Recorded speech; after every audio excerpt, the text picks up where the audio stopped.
নিজেদেরকে প্রস্তুত রাখো আগামীর বাংলাদেশের জন্য। নৈতিকতা, মোরালিটি, ভ্যালিউজ দিয়ে নিজেকে সাজাও, ইসলাম দিয়ে নিজেকে সাজাও, কারণ আগামীর বাংলাদেশ ইসলামের বাংলাদেশ। বাংলাদেশের আসল পরিচয় ইসলাম। বাংলাদেশের আসল পরিচয় কি? সবাই বলে না।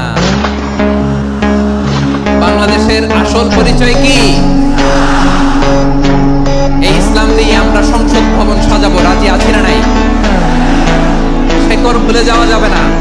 আমরা ধাপে ধাপে শারিয়া আইনের দিকে যাবো ইনশাআল্লাহ, কিন্তু জঙ্গিবাদ দিয়ে নয়, কট্টরপন্থা দিয়ে নয়। আমরা ইন্টেলেকচুয়ালি, গ্রাজুয়ালি, ধাপে ধাপে শারিয়া আইনের দিকে মুখ করবো ইনশাআল্লাহ। বলো লিল্লাহি তাকবীর।